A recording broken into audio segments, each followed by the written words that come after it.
bandido dito mga tol. Parang wala na atang buhay ito. May mga patay dito.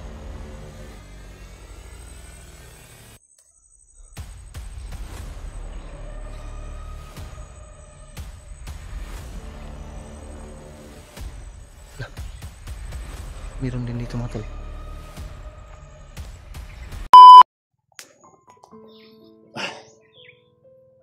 Yan mga tol, isang mapagpalang umaga sa ating lahat.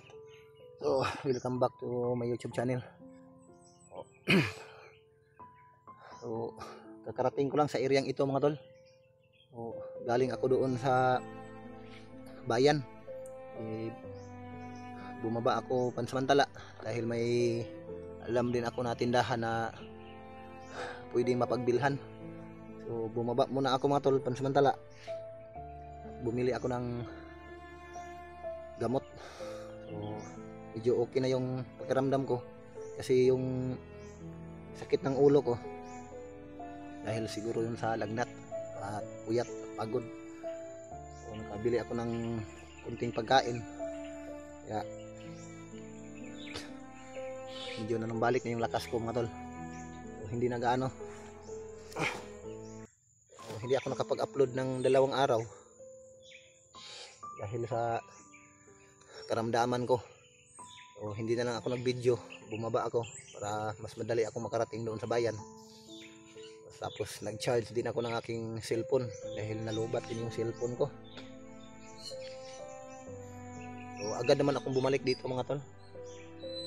Itong areang ito. So, nakalabas na ako doon sa may area na may mga tanim na saging. So, ito siguro yung area kung nasaan sila Rimat at si Julio. Hindi ko sinadya ay dito ako napadpad yung paglabas ko sa areang iyon, yung tinatawag na yung parang napasok naman dati yun, yung may mga itim na mahika.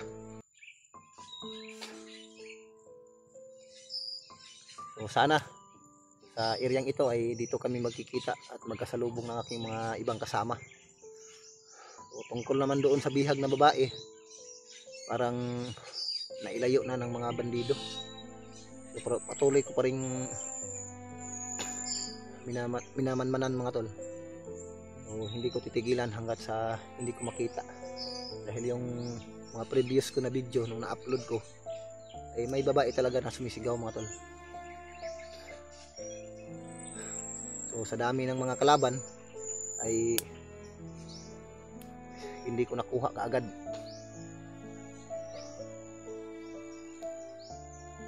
So sana ay magkikita kami dito ng aking mga kasama. Dahil ilang araw na rin na ako lang mag-isa dito, hindi ko sila nakita. So nakakalungkot mang isipin, araw at gabi mag-isa ako dito sa kagubatan. Minsan ay parang hinaan din ako ng loob, no? Dahil sa mga alalahanin sa buhay. Kaya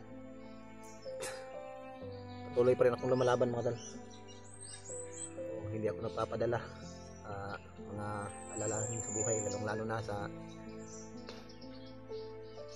mga kasama ko na nangangailangan ng tulong.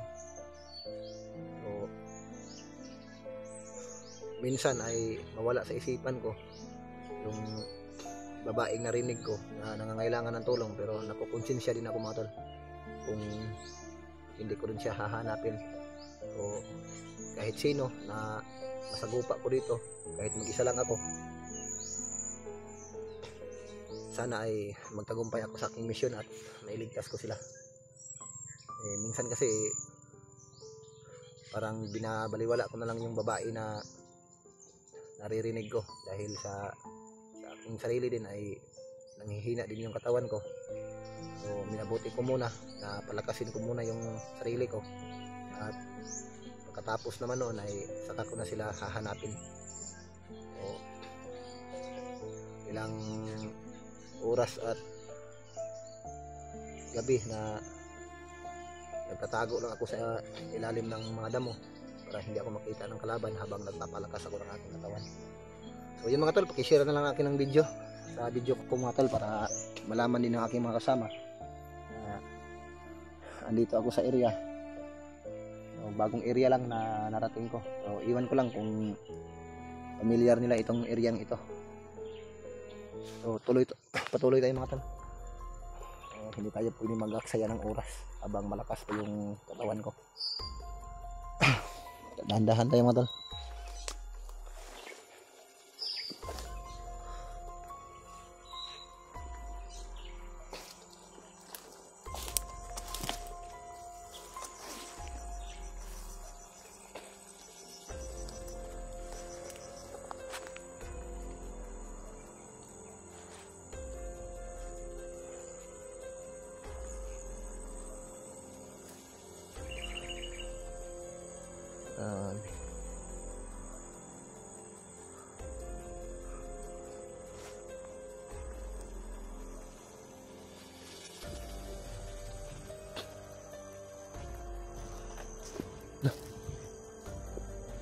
Bandido dito mga tol. Parang wala na atang buhay ito. May mga patay dito.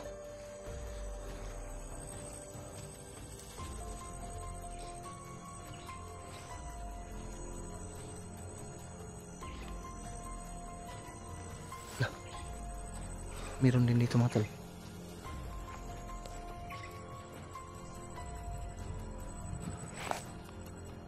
Sino kayang pumaslang ito?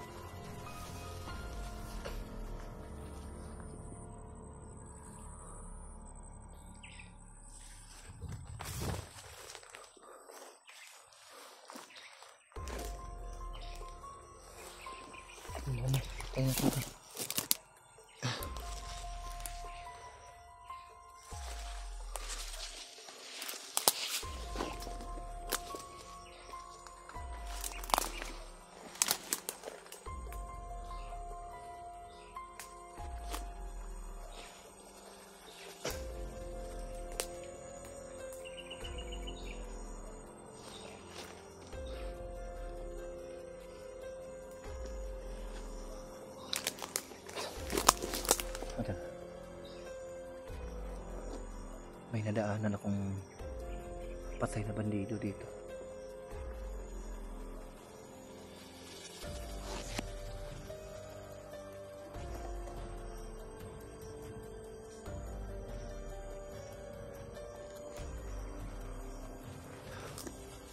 May mga bakas dito mga tol.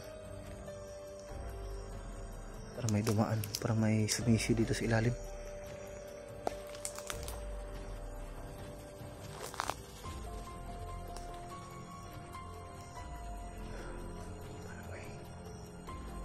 Parang may gumagalaw dun sa taas.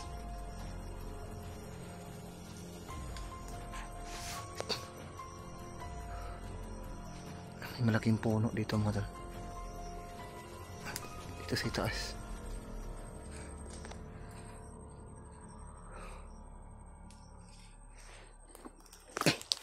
Parang may bumaba. Parang may bababa dito mga tol. Galing sa itaas. Sisilipin ko lang muna. Parang may yung mga sanga ng kahoy at saka yung mga dahon na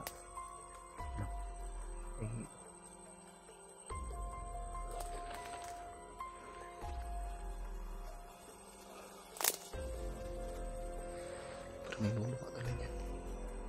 Yan sa malaking puno.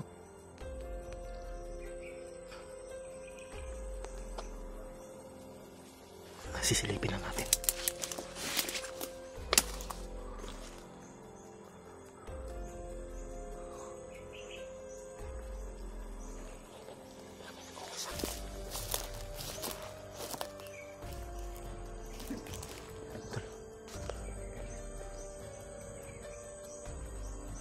Yan o. May mga bandido dito.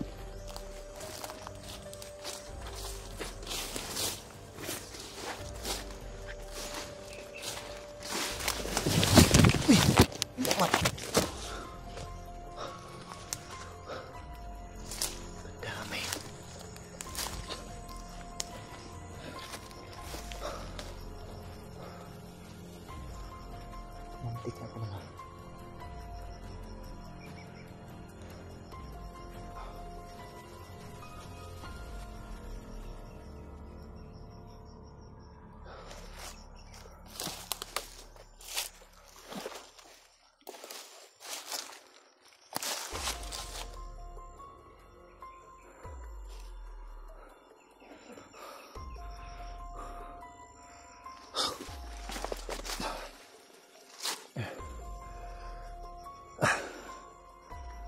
May nilagay pala sila dito. Ano mga tay?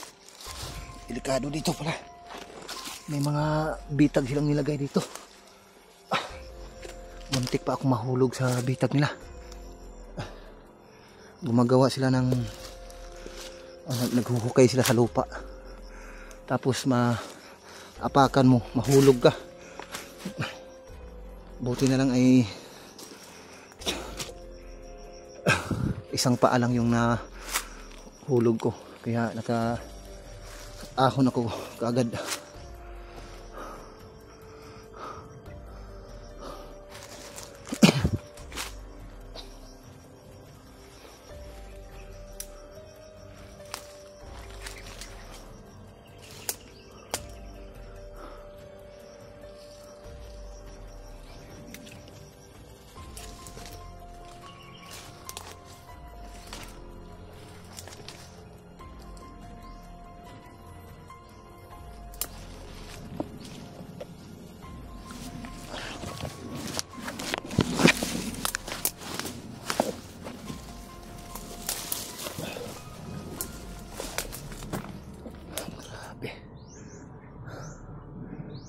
Susukal dito. Doon ako galing sa ilalim. Doon sa baba, umakyat ako dito.